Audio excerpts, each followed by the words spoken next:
Salut mon cher ami, cher leader, entrepreneur, travailleur autonome, artiste du développement personnel et professionnel.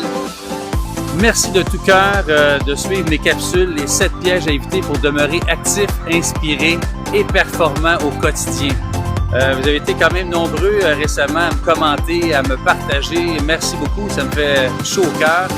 Ça peut permettre d'aider des personnes dans votre entourage ou peu importe. Puis moi-même, ça m'aide aussi d'exprimer ces choses-là qui me ramènent constamment dans l'action. C'est jamais rien d'acquis, c'est toujours des choses qu'on développe, qu'on exprime et puis on se met dans le bain. Alors, les premières capsules qui étaient sur l'isolement et aussi sur l'auto-sabotage, j'espère qu'elles vous ont porté fruit. Aujourd'hui, ce que je vais aborder comme sujet, l'éparpillement.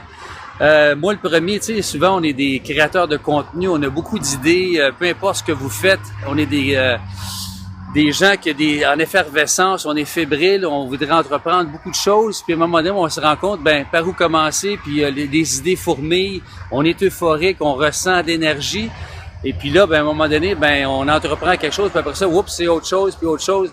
L'éparpillement nous guette à tout moment. C'est important de demeurer focusé, prendre une idée à la fois, la mener à terme, une idée qui va vraiment nous inspirer, nous faire vibrer dans du moyen long terme.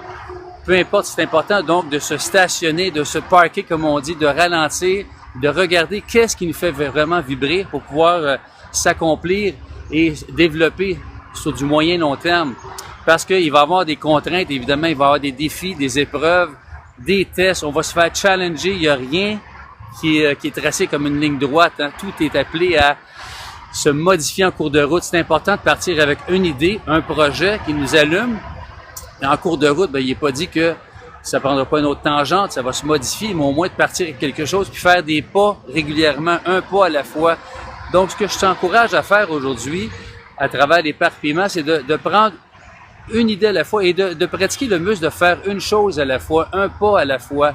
C'est pas nécessairement important de faire en bloc. Des fois, on se pitch, on se lance pendant 2, 3 jours, 4 jours, une semaine, puis après ça, on démissionne, on procrastine au moins de petits contraintes, moins de petits défis, au lieu de faire des pas régulièrement.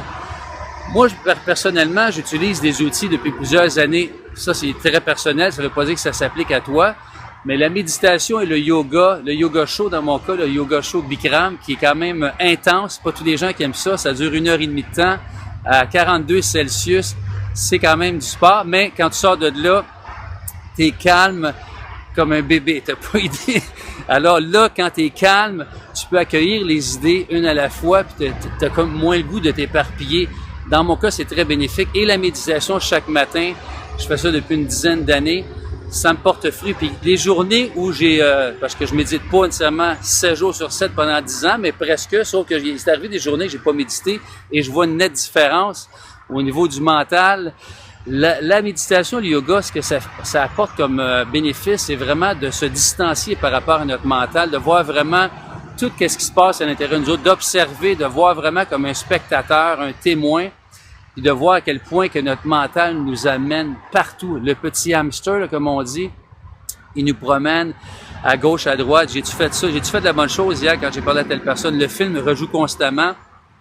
Alors, c'est juste d'être conscient de ça. Ça ne veut pas dire que ça va tout arrêter, mais plus tu es vigilant et tu développes ce muscle-là graduellement parce que c'est un muscle vraiment à développer. Il n'y a rien d'acquis. Puis à un moment donné, on switch plus rapidement. Puis on est plus vigilant au niveau du mental, comment est-ce que ça peut nous promener. Alors, au niveau d'éparpillement, ça peut être très bénéfique des outils comme la méditation et le yoga. Ça peut être le sport. Le sport, dans la mesure où on se déploie vraiment, puis après ça, on ressent une bonne fatigue, une bonne énergie, on revient calme, centré. Et quand on est centré, calme, les idées arrivent plus lentement, puis on voit plus clair, il y a une clarté qui s'installe. Donc, je t'encourage à trouver des outils pour toi qui sont bénéfiques pour arriver à, étant donné que tu es quelqu'un qui a beaucoup d'idées, créateur, créatif et effervescent, des fois on veut se lancer partout, de revenir d'en prendre une et de la mener à terme, faire des pas réguliers et demander du soutien des fois, du support auprès de gens qui sont dans le même domaine ou similaires à toi, de voir comment est-ce qu'ils se procèdent. Et juste le fait d'en parler des fois avec des gens proches de nous, ça nous fait beaucoup de bien. Alors en gros, c'est sûr, je pourrais te parler longtemps à ce niveau-là. Donc l'éparpillement, c'est bon signe d'une certaine façon. C'est signe que tu as beaucoup d'idées, tu as beaucoup de trucs à mettre en évidence, en perspective de concrétiser.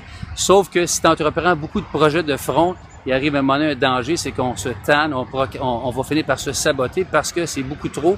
Puis on peut pas accomplir 5 chevaux ou 10 chevaux de front. À un moment donné, c'est mieux de réduire et d'accomplir comme il faut, quitte à ce qu'après ça, en cours de route, on le modifie ou qu'on change de projet, mais au moins, on est dans l'action inspirée d'une façon quotidienne.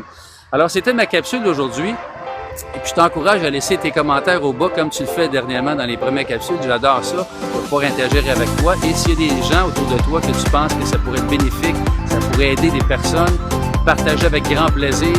Et puis, laisse-moi ton commentaire au bas. Et je te dis à la prochaine capsule, la capsule numéro 4 bientôt. Alors, je te souhaite une excellente journée. Merci de tout cœur de suivre mes petites capsules. Ciao, bonne journée.